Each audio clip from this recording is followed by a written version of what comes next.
Hi class, this is Professor Breck. I wanted to show you how to navigate this course after you log in from our homepage. This way you can easily access everything you need in the class, from the readings, discussions, and formal writing assignments. When you log in and click on the course, you'll arrive at our homepage. Already you are simply a click away from a lot of useful information for this class. The homepage includes the class title, a reminder to check our weekly announcements every Friday, a link to the Start Here module, links to the weekly modules, which are the heart of the class, and we'll go over those in a minute, a link to the class discussion board, the syllabus, the schedule, the Academic Success Center, and all the ways that you can contact me. Let's go over those weekly modules. You should notice that the course is divided up into weeks. Week 1, Week 2, Week 3, etc. And the dates represent the due dates you need to pay attention to. I did this so that when you log in, you have those dates immediately in front of your face, so you don't have to go clicking around to find out when assignments are due. In this course, our due dates are always on Thursdays, unless otherwise indicated in the syllabus or represented on the home page. Let's click on Week 1 and see what we find. The content we see when clicking on Week 1 should match what you see on your syllabus. Each week's activities are divided into sections: readings and presentations, and what's due. This course uses Open Educational Resources, which is OER for short, which means you don't have to buy any textbooks or other materials to successfully complete the course. Everything is provided for you with links to readings, presentations, and videos. However, because the material is coming from multiple outside sources, sometimes the links change without notice.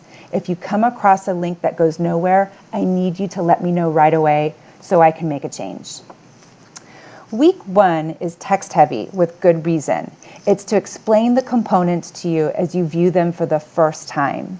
As we move through the page, we start with a welcome message and encouragement to go through Start Here if you haven't already. We've got links to the syllabus, the schedule, Academic Success Center, and the General Discussion Forum. Scroll down for an explanation of OER. About midway down, you'll get to the activities. Let's look at the readings and presentations for the week. The first thing I have my COMP107s complete, both online and face-to-face, is the first day writing sample. It's a short timed writing. You'll want to allow up to 45 minutes to complete a short essay on the question that changes from semester to semester. The writing sample is not graded, and no one is penalized for not finishing it. However, I do use it to see what my students' writing strengths and weaknesses are, so I can tailor the class to suit their needs. Also, every so often, a student is misplaced and sometimes needs to be moved up to Comp 110. I try to get this writing sample out of the way first thing, so that if I do need to make a change, I can do so before all of the Comp 110 sections have been filled.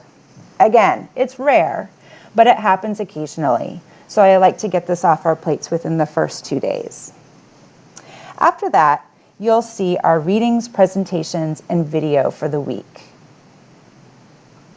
Usually the material reflects what you'll be writing on, but this first week it's introductory stuff: how to send an email, professors' pet peeves, how to succeed in college, an introduction to the Academic Success Center, who, by the way, are really our partners in this course, and a video that asks why knowing how to write is important. Once you've gone through all of those materials, you're ready to complete the assignments. This week is pretty light, just a personal introduction in the Hello, My Name Is discussion forum, and a discussion that's linked to the ideas from the video, Why Become a Better Writer. Discussions and activities are an important component of the course.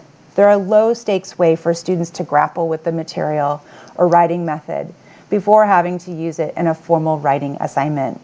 Discussions and activities are worth 10% of the total course grade, and as long as responses are at least 100 words in length in an attempt to answer all the questions in good faith, students will earn 100%.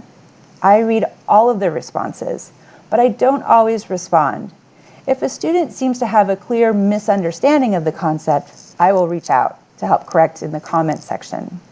Sometimes I respond to the class within the discussion or activity itself. If so, I'll also post a reminder about that in the comment section so that students can go have a look. Let's click on the second discussion that's due this week, Why Become a Better Writer?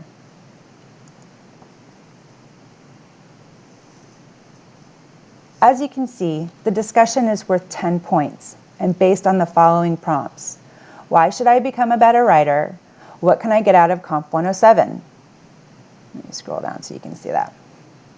I'll be looking for well-developed thoughts on both questions. These are questions I ask in my face-to-face classes, and they often lead to a really interesting, lively discussion.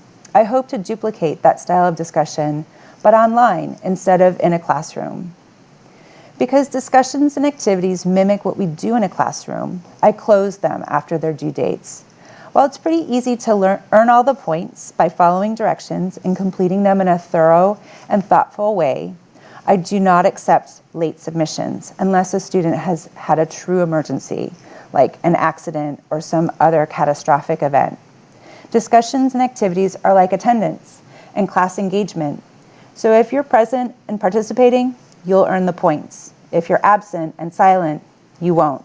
It's that simple. Okay, let's get back to our home page. In the left-hand menu, you'll see Home, Announcements, Assignments, and Grades. Click on Home to return to the home page. Just a side note, Announcements is where our weekly announcements live. Please check those at least every Friday for reminders. If you'd like a sneak peek at all the assignments, discussions, and activities required for the course, click on Assignments, and your grades will be found under their corresponding tab. So from our home page, let's jump to week 3. This is when our first formal writing assignment is due, paragraph 1. This week reflects a pretty typical week in COMP107. Readings and presentations that will be practiced and evaluated in the discussions, activities, and written assignment. This week, the reading is on the topic that the first assignment explores, which is about an influential teacher or coach. And the presentation shows students how to structure a developmental paragraph and how to write a description. This is essential material to have down before attempting the discussion, activity, and the first paragraph assignment. Let's click on that paragraph number 1 assignment. As always, it's important to read and follow those directions. You would be surprised at how many students miss out on points, not because their writing was ineffective, but because they failed to read the directions carefully enough. So as you can see, this is a 1-paragraph assignment, so it's not a multi-paragraph essay, right? And the word count should fall between 250 to 350 words. I always provide a word count to help students with the scope of their papers. A 250 to 300 words is not a lot of room, which means their topics need to be really specific. A lot of students are under the mistaken understanding that more words make for a better paper. Sometimes I receive work from students that ignore the word count and double or even triple it. Don't do that. More is not better, and simply shows me that the student either didn't read or chose to ignore the directions. The rest of the directions call for the paragraph to follow the descriptive paragraph format, which can be found in the presentations for anyone who needs a review. When we get to the topic, I hope you'll see that it's linked to that reading. If you're unclear about the topic, you'll probably want to reread the selection. I often think it's a good idea to take a look at the assignment before reading the selections, just so you can start thinking about your own responses as you read. It's a great way to start working with ideas. This is probably a good time to remind you that you are not to quote or paraphrase from anything in the readings or use any outside sources. This is really important because for the bulk of this class, I want you to work on developing your own voices without the interference from anyone else on the outside. The exception to this is our last assignment, essay number 4, where you'll learn how to incorporate outside material into your own writing. But for now, stay away from quoting or paraphrasing anyone or anything. Focus on your own ideas, experiences, and observations. Down at the bottom of the assignment is a reminder that this, as well as all other formal written assignments, will be automatically submitted to Turnitin. Turnitin checks for similarity between your work and outside work, including online content and other student essays. You can click on the presentation to learn why it's a helpful tool for college students. Because your work should be written in 100% your own words, your Turnitin score should be 0% similarity. When you're ready to submit your assignment, check that similarity score. If it's over 0%, click on the bubble to see why Turnitin thought it was similar to someone else's work. If you need to make a change, you can. The last submission you submit is the one that I grade. For our formal written assignments, I do have a late policy, since they're all required to be handed in to be eligible to pass the class. I take off 10% for the first week it's late, and after that, it's only worth 50%. Students don't want to hand in work late too often, but I understand that things come up and sometimes it's unavoidable. As always, if you have any questions about navigating this course, please feel free to reach out to me at any time. I encourage you to ask in the general discussion forum, which is found on our homepage, right there. Only because if one person is confused, chances are others are too, and would benefit from your question and my reply. If you need to reach out about your grade or a personal issue, please message me. I only check my voicemail on Tuesdays and Thursdays when I'm on campus. You're far more likely to get a quick response through Canvas inbox. Happy writing, everyone.